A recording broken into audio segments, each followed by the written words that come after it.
नमस्कार बच्चों, स्वागत है आप सभी का आज की कक्षा में। और आज हम पढ़ेंगे रीढ़ की हड्डी एकांकी का तीसरा भाग। और हम पिछली कक्षा में ये देखे कि जो राम स्वरूप है वो गोपाल प्रसाद और शंकर का आव भगत करते हैं और बहुत मेहमान नवाजी करते हैं, उन्हें घर में बुलाते हैं, बैठाते हैं और उनकी बड़ी खातिरदारी करते हैं। यहाँ तक कि गोपाल प्रसाद की हर अच्छी बुरी बात में हाँ मिलाते हैं।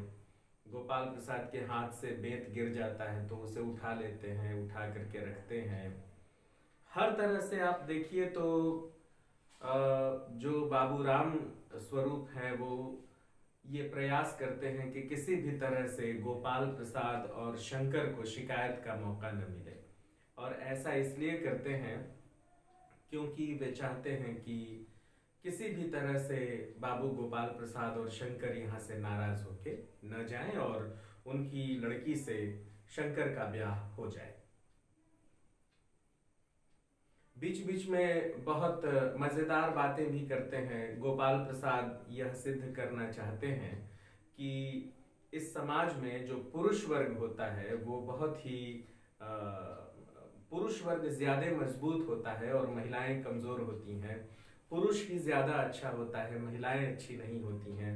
और इस तरह कुछ मजाहिया ढंग से कुछ मजाक करते हुए वे लोग कहते हैं कि मोरनी के पंख होते हैं, मोर के नहीं, मोर के पंख होते हैं, मोरनी के नहीं। शेर के गर्दन में बाल होता है, शेरनी के नहीं। तो मजा लेने के लिए राम स्वरूप कह देते हैं कि मर्दों की दाढ़ी होती है, महिलाओं की नहीं। इस तरह से फिर महिलाओं की पढ़ाई पर बातचीत उठती है तो गोपाल प्रसाद कहते हैं कि भाई हम अपने लड़कों को पढ़ाएं, न कि लड़कियों को, क्योंकि लड़कियां तो घर का काम काज करने के लिए हुआ करती हैं, घर का काम काज करेंगी और घर को संभालेंगी।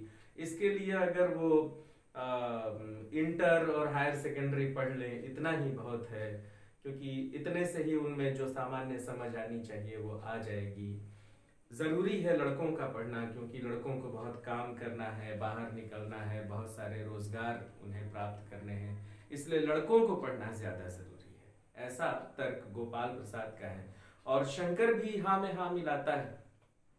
शंकर का कहना यह है कि बिल्कुल ठीक बात है, लड़कियों से कोई नौकरी तो करानी नहीं है, तो जब नौकरी करानी नहीं है तो फिर इतना ज्यादा पढ़ा लिखा के क्या होगा, ये सोचना है शंकर का। खैर, अब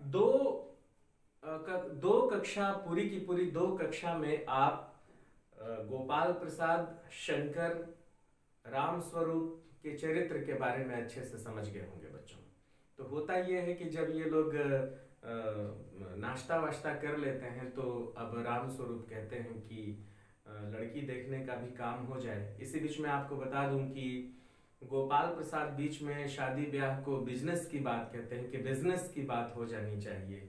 इससे भी आपको समझ में आ गया होगा कि गोपाल प्रसाद किस तरह के आदमी है। परीक्षा में सवाल आता है कि गोपाल प्रसाद के चरित्र की निम्नलिखित में से कौन कौन सी विशेषताएं हैं, राम स्वरूप के चरित्र में से कौन कौन सी ये विशेषताएं हैं, शंकर के चरित्र की कौन कौन सी विशेषताएं हैं। तो इसे आप बहुत ध्यान से समझिएगा। परीक्षा में अगर मान लीजिए कि 4 विकल्प आते हैं कि बाबूराम स्वरूप के व्यक्तित्व की निम्नलिखित विशेषताओं में से एक गलत है, कौन सा गलत है, तो आपको पहचानना होगा, है ना। इस तरह से, या इसमें से बाबू गोपाल प्रसाद के चरित्र में कौन कौन सी बातें सही हैं, पहला दूसरा, पहला तीसरा, दूसरा चौथा, कौन सा सही है, तो आपको उसमें से सही टिक लगाना है। तो ठीक है बच्चों, पृष्ठ क्रमांक 37, पेज क्रमांक 37 आप निकालिए, 37। और गोपाल प्रसाद जो संवाद बोल रहे हैं मैं वहां से शुरू करता हूं। मतलब गोपाल प्रसाद ये कहना चाह रहे हैं कि कुछ चीजें इस समाज में सिर्फ मर्दों के लिए बनी हैं और पढ़ाई लिखाई भी उसी में से एक है। पढ़ाई लिखाई भी सिर्फ मर्दों के लिए है, औरतों के लिए नहीं है, ऐसा गोपाल प्रसाद का मानना है। तो देखिए, उन्हीं के संवाद से शुरू करते हैं और इसी संवाद में वो ऐसा कह रहे हैं कि पढ़ाई लिखाई जो है वो मर्दों का काम है, औरतों का काम पढ़ाई लिखाई नहीं है। ठीक है, तो मैं पढ़ता हूँ, आप सभी मिलाइए। और फिर एक बात कि जहां समझ में नहीं आएगा आप मुझसे कमेंट बॉक्स में पूछिएगा, या व्हाट्सएप ग्रुप जो हमारा बना है उसमें पूछिएगा, या चाहे तो मुझे फोन भी कर सकते हैं। गोपाल प्रसाद, हाँ हाँ, वह भी सही है। कहने का मतलब यह है कि कुछ बातें दुनिया में ऐसी हैं जो सिर्फ मर्दों के लिए हैं, और ऊंची तालीम भी ऐसी चीजों में से एक है। राम स्वरूप शंकर से। चाय और लीजिए। शंकर, धन्यवाद धन्यवाद, पी लिया। राम स्वरूप गोपाल प्रसाद से, आप और लीजिए। गोपाल प्रसाद, बस साहब अब तो खत्म ही करिए। अब राम प्रसाद जो है वो खूब खिला पिला रहे हैं, खूब खिला पिला रहे हैं, और लड़की दिखाई नहीं रहे हैं। तो शंकर और गोपाल प्रसाद जो है बातों ही बातों में कितना बात बनाए। तो गोपाल प्रसाद थोड़ा सा मुंह सिकोड़ते हैं, बोलते हैं अब रहने दीजिए, बहुत चाय पी लिए, बहुत नाश्ता कर लिए, अब बात आगे बढ़ाइए, लड़की को बुलाइए। तो राम स्वरूप कहते हैं कि आपने तो कुछ खाया ही नहीं, चाय के साथ टोस्ट नहीं थे, क्या बताएं वो मक्खन। अचानक उनको मक्खन की याद आ गई कि चाय के साथ टोस्ट नहीं है, कहीं ये लोग नाराज न हो जाएं कि चाय के साथ टोस्ट नहीं दिया। और टोस्ट इसलिए नहीं दिया कि मक्खन नहीं था, और मक्खन का याद आते ही उन्हें अपने नौकर की याद आ गई, तो थोड़े गुस्से में भी भर गए, अंदर से खिन्न हो गए थोड़ा सा। गोपाल प्रसाद, नाश्ता ही तो करना था साहब, कोई पेट तो भरना नहीं था, और फिर टोस्ट वोस्ट में खाता भी नहीं। राम स्वरूप मेज को एक तरफ सरका देते हैं, फिर अंदर से दरवाजे की तरफ मुंह करके जरा जोर से, अरे जरा पान भिजवा देना, सिगरेट मंगवाऊं।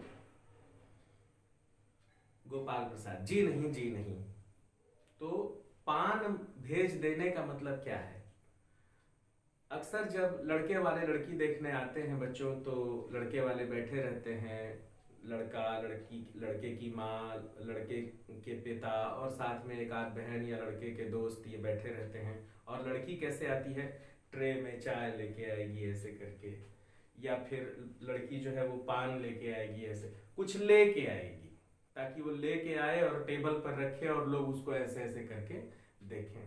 बहुत ही खराब वो स्थिति होती है, मुझे तो आज तक ऐसा अच्छा नहीं लगा।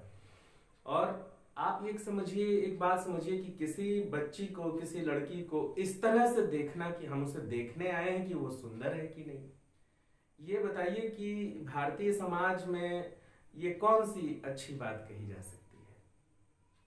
तो हुआ यही कि राम स्वरूप जो है वो अंदर मुंह करके बोलते हैं कि ए जरा पान भिजवा देना। तो अब अंदर जो है प्रेमा वो समझ गई कि पान भिजवा देना मतलब उमा को भेजने की बात हो रही है। तो थोड़ी ही देर में पान की तश्तरी हाथों में लिए हुए उमा आ जाती है, सादगी के कपड़े, गर्दन झुकी हुई। बाबू गोपाल प्रसाद आंखें गड़ाकर और शंकर आंखें छिपाकर उसे ताक रहे हैं। थोड़ी ही देर में उमा आ जाती है, बड़ी ही सुंदर, बहुत ही सुशील लड़की है, बहुत ही सादगी की मूरत दिखती है, अच्छे से तैयार हुई है, और पान लेकर के आ जाती है ना।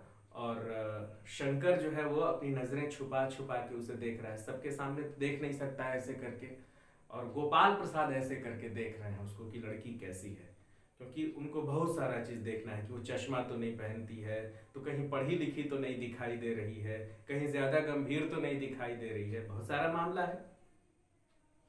तो शंकर जो है वो आंखें छिपा कर और गोपाल प्रसाद आंखें गड़ा कर देख रहे हैं। राम स्वरूप यही है आपकी लड़की, आपकी लड़की यही है, लाओ बेटी पान मुझे दो। उमा पान की तश्तरी अपने पिता को देती है। उस समय उसका चेहरा ऊपर को उठ जाता है, अभी तो सर झुकाई हुई थी, किसी को देख नहीं रही है, चुपचाप पान लेके आई, अपने पापा को दे दी। अचानक उसकी नजर उठती है तो नजर मिलती है शंकर से, वो शंकर को देखती है, अचानक उस लड़के को देखकर पहचानने की कोशिश करती है। होता यह है बच्चों की उमा शंकर को देखते ही पहचान जाती है कि ये लड़का कौन है, क्योंकि वो बहुत ही आवारा लड़का है। उमा कई बार उसे देख चुकी है शहर में बदमाशी करते हुए। अचानक उमा देखती है उसको, ठीक है, याद रखना। देखना कैसे मतलब वो उमा का जो दिमाग है वो कैसे बदलता है और वो कैसे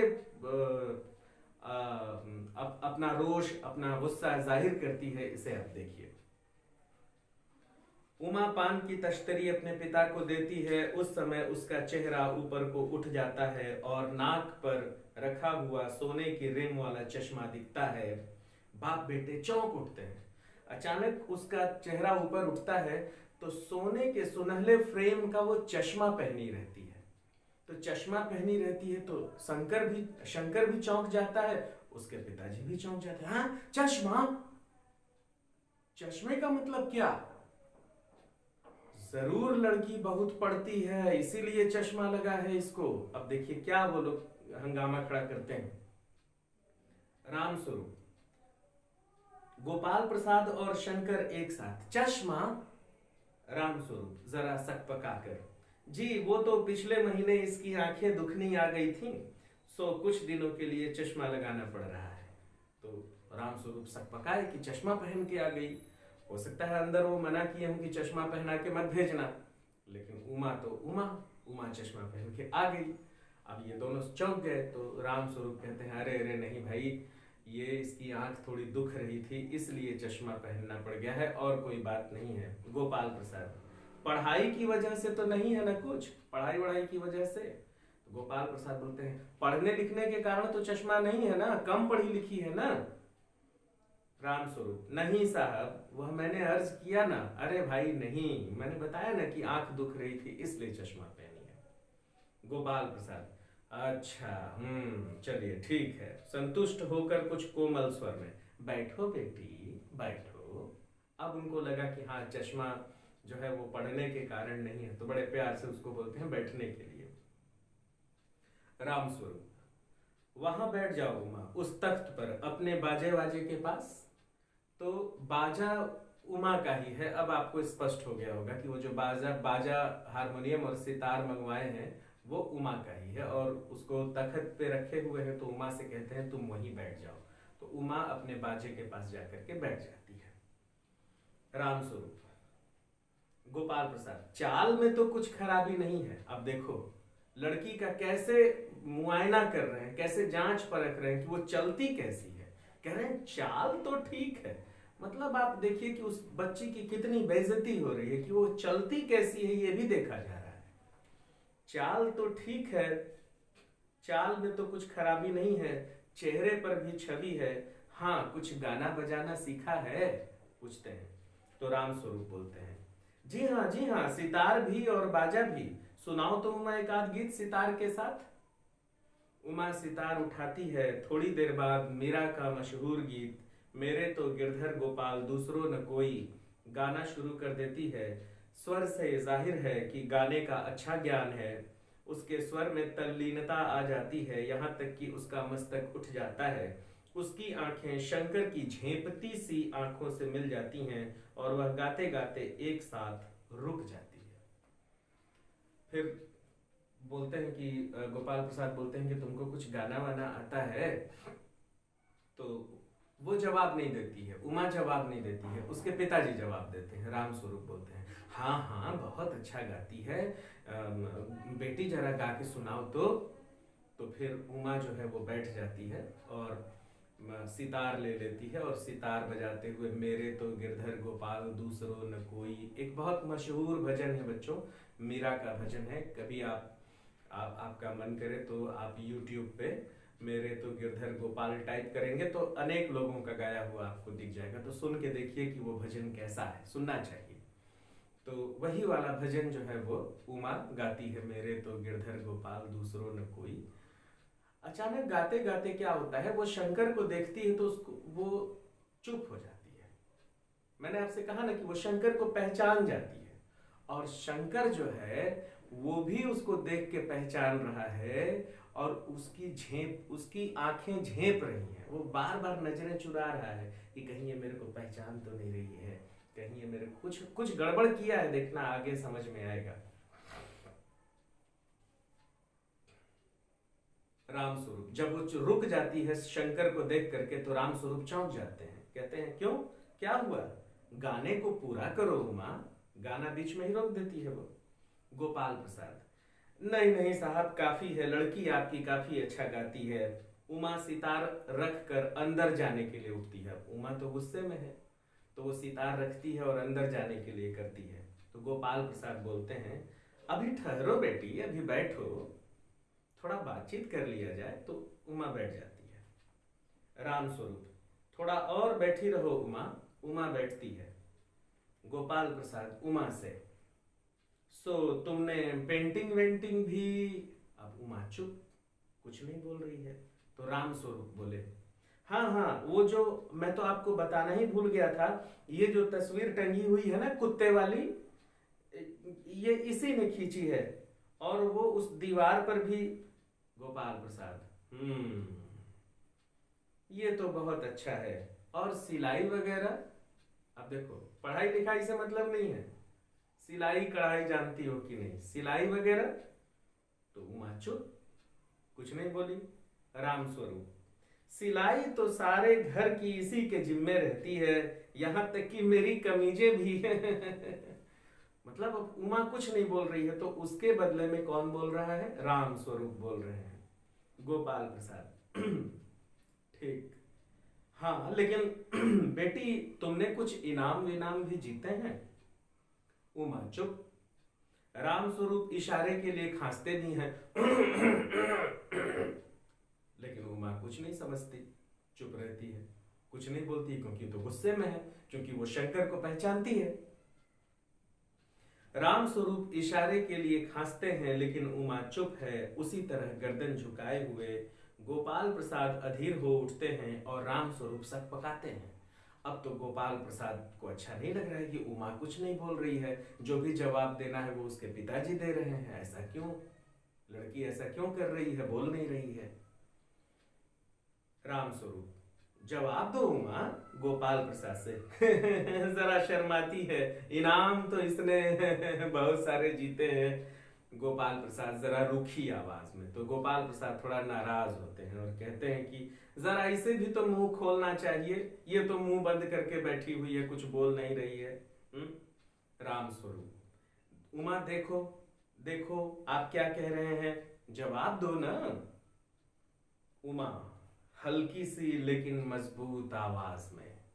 अब उमा का गुस्सा जो है वो, गुस्सा तो है लेकिन वो अपने गुस्से को दबाती है।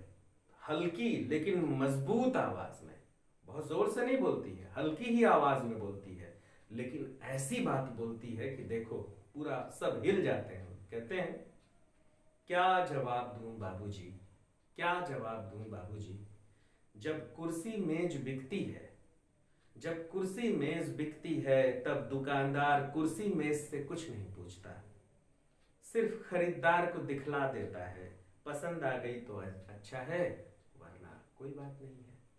कहती है जब कुर्सी मेज बिकती है तो कुर्सी मेज से पूछते हैं क्या कि तुमको कैसा लग रहा है और तुम्हारी क्या क्या उपलब्धियां हैं। तो मैं भी तो एक कुर्सी मेज के ही समान हूँ, एक चीज के समान हूँ, मैं एक वस्तु हूँ, मुझे लोग देखने आए हैं और मुझे खरीदेंगे, तो मैं बोलूं चाहे न बोलूं क्या फर्क पड़ता है। अरे बाप रे, इतना बड़ा बात उमा बोल दी। अब तो गोपाल प्रसाद एकदम सकपका गए, राम स्वरूप भी सकपका गए, शंकर भी सकपका गया। राम स्वरूप चौंक कर खड़े हो जाते हैं, हाँ? ये क्या बोल रही हो उमा, उमा ये क्या बोल रही हो।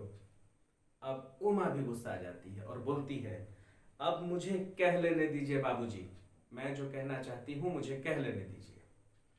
ये जो महाशय मेरे खरीदार बनकर यहां आए हैं, इनसे जरा पूछिए कि लड़कियों के दिल नहीं होता क्या। ये गोपाल प्रसाद को बोलती है, ये जो महाशय मेरा खरीदारी करने आए हैं यहाँ पर, इनसे पूछिए कि लड़कियों का दिल नहीं होता। इतनी देर से ये मेरा नाप तौल कर रहे हैं, मेरा चाल देख रहे हैं, मेरा चश्मा देख रहे हैं, क्या हमारा दिल नहीं है? क्या मेरा अपमान नहीं होता? मुझसे पूछ रहे हैं कि मैं सिलाई कढ़ाई जानती हूँ कि नहीं, मुझसे पूछ रहे हैं कि मैं पेंटिंग जानती हूँ कि नहीं, है? क्या जानना चाहते हैं ये आखिर में मुझसे?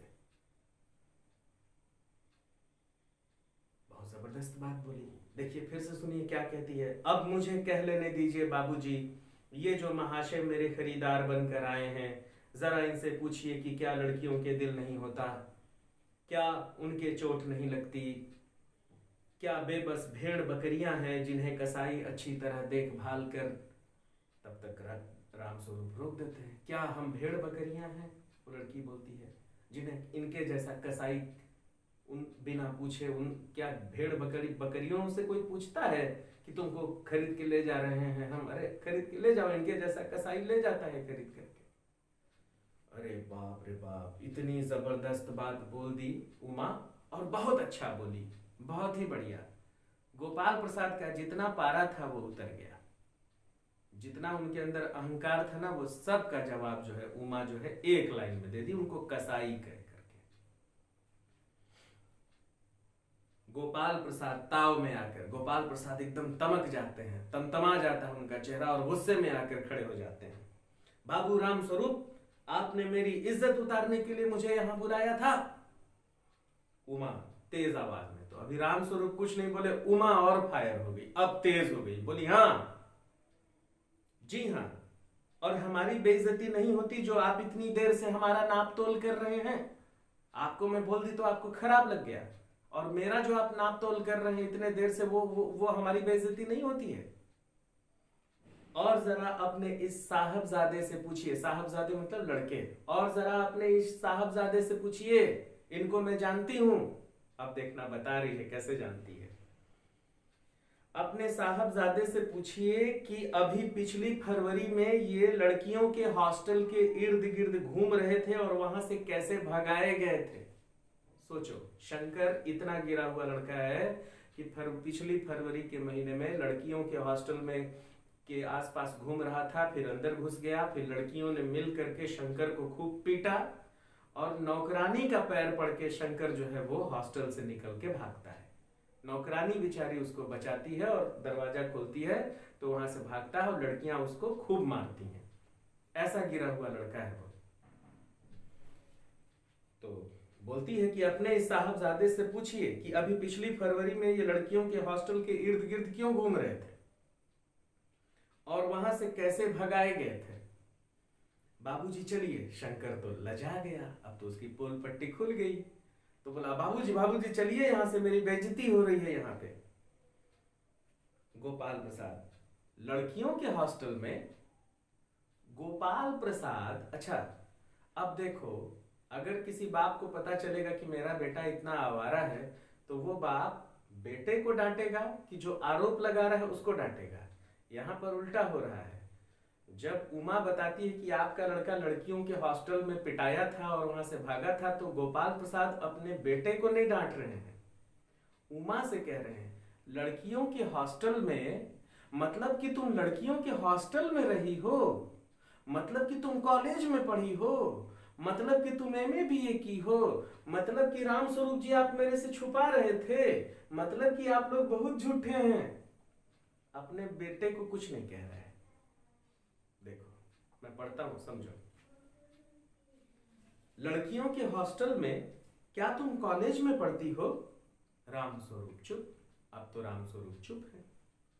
तो उमा, जी हां कॉलेज में पढ़ी हूं, मैंने बीए पास किया है, कोई पाप नहीं किया, कोई चोरी नहीं की, और न आपके पुत्र की तरह ताक झांक करते हुए कायरता दिखाई है। मुझे अपनी इज्जत और अपने मान का ख्याल तो है, लेकिन पूछिए अपने साहबजादे से कि ये किस तरह नौकरानी के पैर पड़कर अपना मुंह छिपाकर भागे थे। गजब हो गया। अब तो मतलब अब तो शंकर के सामने डूब मरने के सिवा और कोई चारा नहीं था। शंकर की तो वो बेइज्जती की शंकर का हालत खराब हो गया। सीधे कह रही है कि आप अपने लड़के से पूछिए कि वो हॉस्टल क्यों गए थे, क्या करने गए थे, और बहुत मार खाए लड़कियों से, और नौकरानी का पैर पड़ के नौकरानी से कहे कि मुझे यहाँ से जाने का रास्ता बता दो, तो नौकरानी ने जाने का रास्ता बताया है, तो पिटते हुए वहां से भागे। ये है शंकर। इसीलिए शंकर जो है वो अपनी नजरें छिपा रहा था, इधर उधर देख रहा था। पहचान गया उमा को, हो सकता है उमा ही 2-3 झापड़ मारी हो उसको। इतना जो खराब लड़का है वो सिर्फ एमबीबीएस कर रहा है, इसलिए उमा जैसी योग्य लड़की से उसकी शादी की बात चल रही है। और उमा भी क्या क्रांतिकारी लड़की है, देखिए कि वो बीए की है और एकदम कमर कस के आई है कि आज मैं इन लोगों को बताती हूँ।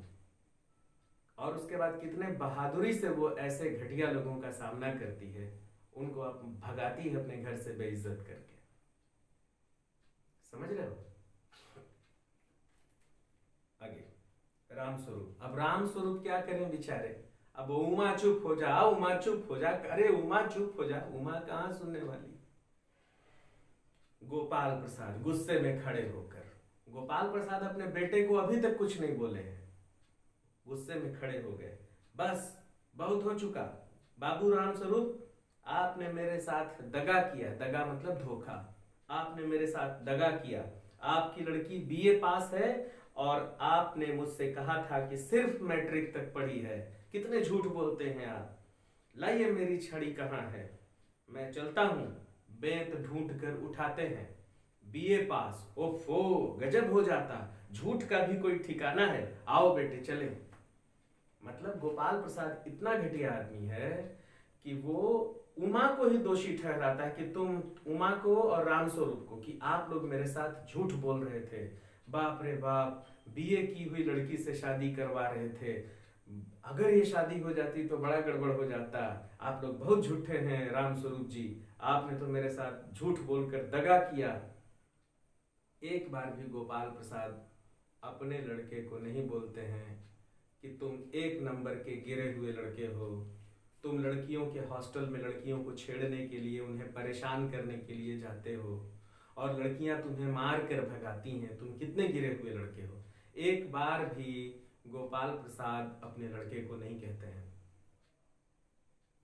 किसे दोषी ठहरा रहे हैं? उमा को दोषी ठहरा रहे हैं।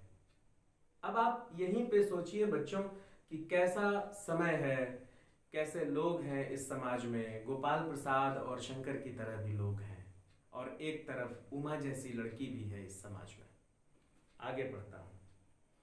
तो जब वो लोग बेंत ढूंढ करके, और वो बोलते हैं कि झूठ की भी एक हद होती है, आओ बेटे चलें।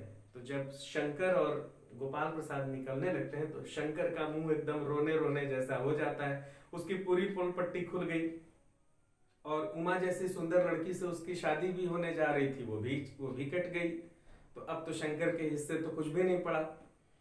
उमा जब वो लोग जाने लगते हैं तो उमा और डांटती है, बोलती है हाँ हाँ जाइए जाइए, जरूर चले जाइए, लेकिन घर पे जाकर जरा यह पता कीजिएगा कि आपके लाडले बेटे की रीढ़ की हड्डी है कि नहीं।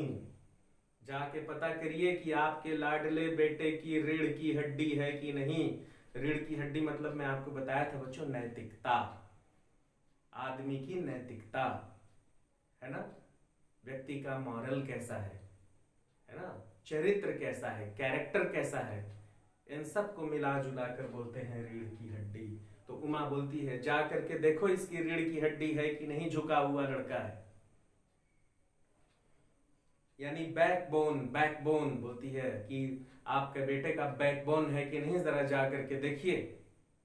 बाबू गोपाल प्रसाद के चेहरे पर बेबसी का गुस्सा है और उनके लड़के के रुलासापन। बाबू गोपाल प्रसाद चुपचाप गुस्से में हैं लेकिन बेबस हैं, क्या कर सकते हैं, लड़का वैसा ही है उनका।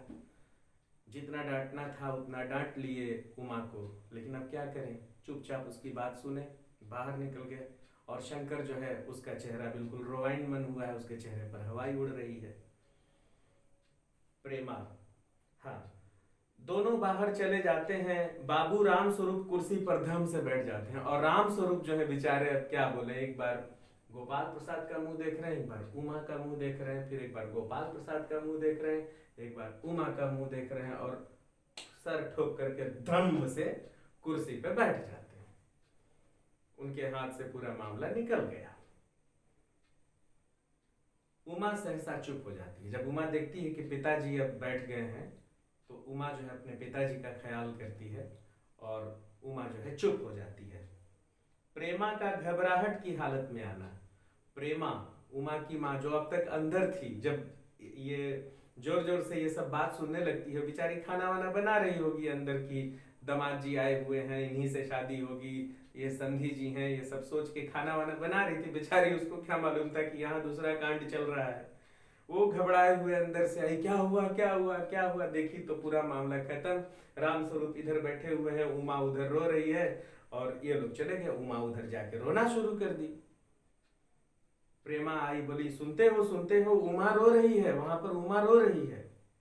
यह सुनकर राम स्वरूप खड़े हो जाते हैं। जब राम स्वरूप सुनते हैं कि उनकी बेटी रो रही है, तो थोड़ा सा खड़े हो जाते हैं उसको मनाने के लिए। क्योंकि बेटा, बच्चों देखो, कोई भी बाप अपने बच्चे को बहुत प्यार करता है। वो चाहते थे कि उनकी बेटी की शादी एक डॉक्टर से हो जाए, इसलिए वो उनकी सारी बातों को मानने के लिए तैयार थे। वास्तव में राम स्वरूप एक अच्छे पिता हैं, खराब पिता नहीं है। तो आप खुद सोचिए बच्चों कि राम स्वरूप अगर अच्छे पिता नहीं होते तो अपनी बेटी को इतना पढ़ाते क्या? बताइए आप मुझे। आखिर उन्होंने अपनी बेटी को बीए कराया ना उस जमाने में। तो वो एक अच्छे पिता हैं, वो अपनी बेटी से बहुत स्नेह करते हैं, बहुत प्यार करते हैं, इसलिए वो अपनी बेटी को इतना पढ़ाए हैं। न सिर्फ पढ़ाए हैं, उसे अच्छी तालीम दी है, उसे गाना बजाना भी सिखाया है, उसके लिए वाद्य यंत्र खरीद दिया है उन्होंने, सितार खरीद दिया है, हारमोनियम खरीद दिया है। आखिर एक बाप इतना कर रहे हैं, इसका मतलब वो उसे स्नेह करते हैं तब तो राम स्वरूप खराब नहीं है। राम स्वरूप चाहते हैं कि मेरी बेटी की शादी अच्छे जगह पे हो जाए। अब राम स्वरूप को क्या मालूम था कि जो शंकर है वो इतना आवारा लड़का है? वो तो उमा पहचानती है उसको। तो जब उनको पता लगता है कि उमा रो रही है, तो फटाक से खड़े हो जाते हैं और जाते हैं उसको मनाने के लिए। इसी बीच क्या होता है, नौकर आता है, रतन, बाबूजी मक्खन। सारे लोग उसका मुंह देखते हैं। जब सब चले जाते हैं, जब सारा मामला खत्म हो गया, तो रतन पहुंचता है, बाबूजी मक्खन। सब रतन की ओर देखते हैं और पर्दा गिरता है। मंच पे नाटक हो रहा है ना, ये तो नाटक हो रहा है, तो वो मक्खन लेकर आता है, बाबूजी मक्खन। सारे लोग उसको देखते हैं, और लोग फ्रीज हो जाते हैं, और पर्दा जो है वो बंद हो जाता है। तो बच्चों, इस तरह से रीढ़ की हड्डी पाठ यहीं पर समाप्त होता है। और जितना संभव हो सका मैंने आपको 3 भागों में इसे समझाया। जैसा कि मैं हमेशा कहता हूँ, मैं जो पढ़ा रहा हूँ वो तो मैं पढ़ा ही रहा हूँ आपको, लेकिन आपकी भी ये जिम्मेदारी बनती है कि आप इस पाठ को या किसी भी पाठ को जिसे मैं पढ़ा रहा हूँ उसे दोबारा जरूर पढ़ें। आप एक बार पढ़िए तो सही, अपने से पढ़ेंगे तब तो समझ में आएगा कि इस पंक्ति का अर्थ मुझे समझ में आ रहा है कि नहीं आ रहा है, इस लाइन को मैंने समझा है कि नहीं समझा है। भाई, एक कहानी के तौर पे तो आपने रीढ़ की हड्डी पाठ को समझ लिया, आपको समझ में आ गया कि हाँ ये कहानी क्या है। लेकिन लाइन टू लाइन, पंक्ति दर पंक्ति अगर आपको अर्थ समझना है तो आपको समझना पड़ेगा ना, पढ़ना पड़ेगा ना, तभी ना पता चलेगा कि मैं किस पंक्ति का अर्थ समझ पा रहा हूँ या समझ पा रही हूँ, और किस पंक्ति का अर्थ नहीं समझ पा रही हूँ। तो बच्चों, ये पाठ तो यहीं समाप्त होता है, और हमारे पास अभी इतना समय है बच्चों की कुछ प्रश्नों पर हम बातचीत कर सकें। प्रश्न और अभ्यास में जो प्रश्न दिए हुए हैं उस पर बातचीत कर सकें, और इस पाठ से कौन कौन से प्रश्न उठ सकते हैं जरा उस पर बातचीत करें।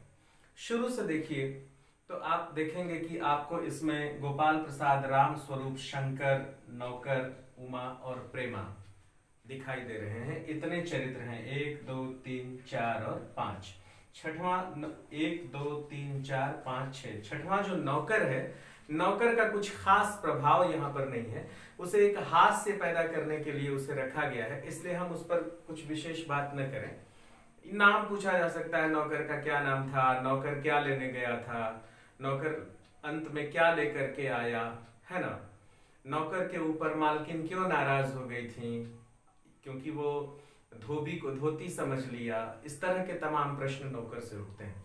लेकिन जो मुख्य प्रश्न उठते हैं वो एकांकी में जो सबसे पहला सवाल उठता है वो ये उठता है बच्चों कि एकांकी के पात्रों का चरित्र चित्रण कैसा है, एकांकी के जो पात्र हैं उनका चरित्र कैसा है, ये एक महत्वपूर्ण सवाल उठता है। ठीक है, तो आप यहां पर अगर बात करें गोपाल प्रसाद की, गोपाल प्रसाद एक ऐसे व्यक्ति हैं, आप इसे चाहें तो मेरी बात सुन लीजिए, और आप चाहें तो इसे पॉज करके अपने लहजे में प्रश्न अगर पूछा जा रहा है तो लिख भी लेंगे। देखिए मैं बता रहा हूं, बहुत ध्यान से सुनिएगा गोपाल प्रसाद का चरित्र चित्रण। गोपाल प्रसाद एक ऐसे व्यक्ति हैं जो आदतन चालाक हैं, बहुत ही चालाक हैं, पढ़े लिखे हैं, वकील हैं, सभा सोसाइटियों में जाते हैं, लेकिन इसके बाद भी अत्यंत पिछड़े हुए ख्याल के, दकियानूसी ख्याल के रूढ़िवादी आदमी हैं।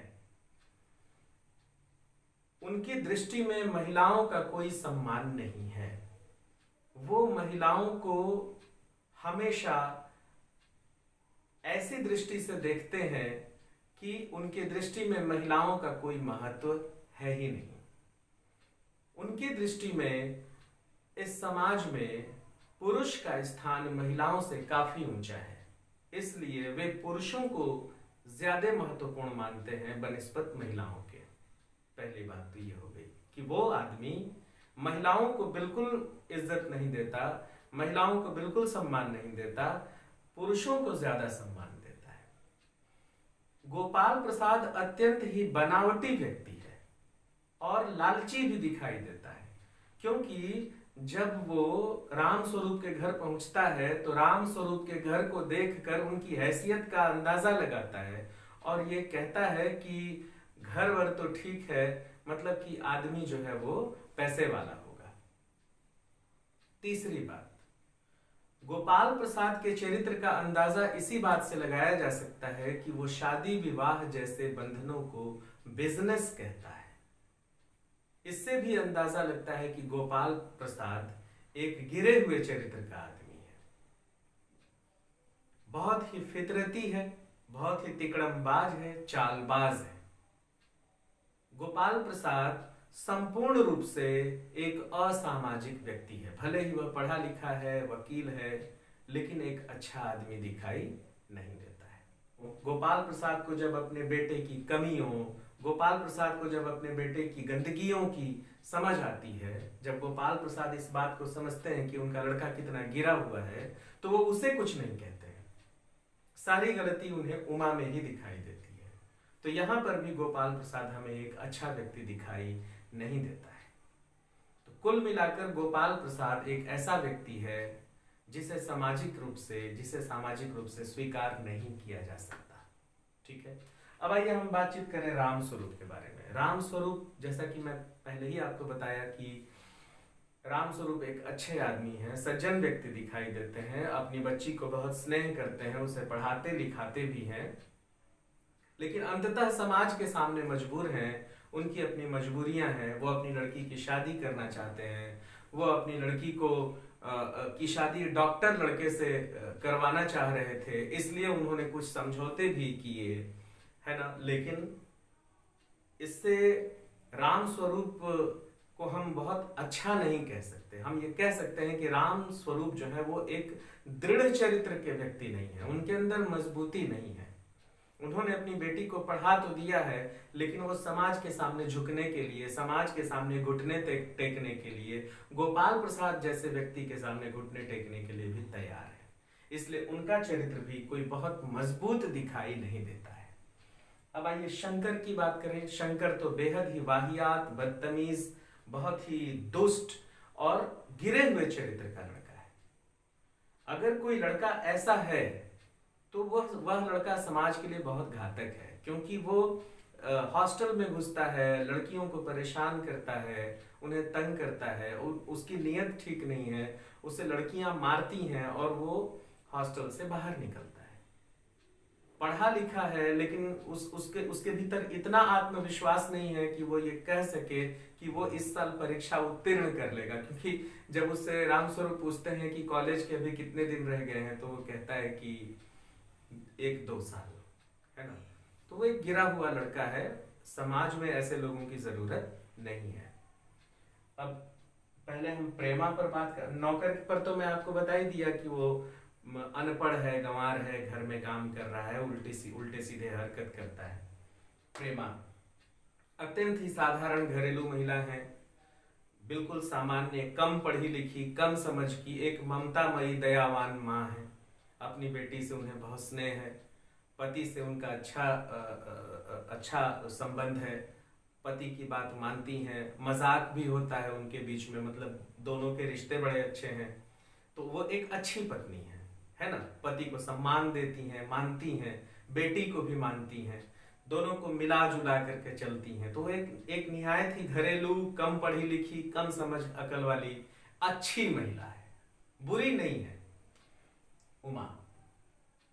इस एकांकी में, रीढ़ की हड्डी इसका नाम है, तो इस एकांकी में सबसे कमजोर रीढ़ की हड्डी शंकर की है, उसके बाद गोपाल प्रसाद की है, उसके बाद उससे थोड़ी सी अच्छी रामस्वरूप की है, और उतनी ही लगभग प्रेमा की है। लेकिन इस एकांकी में सबसे मजबूत रीढ़ की हड्डी उमा की है। समाज को ऐसे लड़कियों की जरूरत है, समाज को ऐसी लड़कियां चाहिए जो समाज से लड़ सके, समाज को बता सके कि लड़कियों के भीतर कितनी क्षमताएं हैं, लड़कियां कहां पहुंच सकती हैं।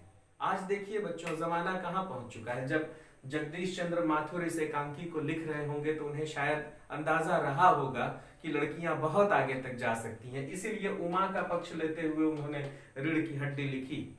उन्हें लड़कियों पर पूरा भरोसा था जगदीश चंद्र माथुर को कि लड़कियां अंतरिक्ष में भी जाएंगी, लड़कियां सेना में भी जाएंगी, लड़कियां हवाई जहाज भी उड़ाएंगी, लड़कियां जेट विमान भी उड़ाएंगी। इसलिए वो लड़कियों के पक्ष में खड़े होकर के और रीढ़ की हड्डी एकांकी लिखते हैं। बहुत बहुत चर्चित एकांकी है, इसके कई नाट्य कई भाषाओं में इसके अनुवाद हुए, अनेक बड़े बड़े मंचों पर रीढ़ की हड्डी को प्ले किया गया, खेला गया यह नाटक, और आपके पाठ्यक्रम में भी है, देख लीजिए आप। तो उमा के चरित्र को उन्होंने गढ़ा है, बहुत ही अच्छे चरित्र की, मजबूत चरित्र की लड़की है, देखने में सुंदर है, पढ़ने में बहुत ही मेधावी है ना, बहुत पढ़ने लिखने वाली लड़की है, बहुत अच्छा गाना गाती है, बहुत अच्छा चित्र बनाती है। जब पूछते हैं ना तुमने पेंटिंग की है, तो बोलते हैं वो कुत्ते वाली तस्वीर इसी ने बनाई है। तो वो तो हाथ से पैदा करने के लिए कुत्ता बोल दिए हैं, लेकिन इससे जाहिर होता है कि वो एक अच्छा चित्र बनाने वाली लड़की भी है और बीए की हुई है। और जिस तरह से वो गोपाल प्रसाद और शंकर को 2 टका सा जवाब देती है और भगा देती है घर से, आखिर वो अपने भीतर आत्मविश्वास रखती है तब तो ऐसा करती है। नहीं तो आमतौर पर लड़कियां सिर्फ सिर झुका करके और पूरी बात सुन लेती हैं और भीतर जाके 4 आंसू बहा लेती हैं और अपने आप को बेबस बना देती हैं। लेकिन लड़कियां अभी बहुत मजबूत हुई हैं। आप सीबीएसई का रिजल्ट देख लीजिए, लड़कियां कहां पहुंच गई। और मेरा यह अनुभव है बच्चों कि मैंने जितने साल से मैं पढ़ा रहा हूं, लड़कियों का जो परीक्षा परिणाम है वो बहुत अच्छा रहा है। तो ठीक है बच्चों, अब समय, घड़ी कह रही है कि अब समय नहीं है, तो ये जो प्रश्न है इसके लिए हम पूरा एक पाठ, एक पूरी कक्षा रखते हैं, 40-45 मिनट का समय। अगली कक्षा में हम बातचीत करेंगे। तो इसमें चरित्र चित्रण का सवाल है, लेकिन अब हम चरित्र चित्रण कर लिए हैं, हम अब उस पर बातचीत नहीं करेंगे। चरित्र चित्रण के अलावा जो प्रश्न है उस पर हम अगली कक्षा में बातचीत करेंगे, ठीक है। तो आप सब मेरे साथ रहे, आप सबका बहुत बहुत धन्यवाद।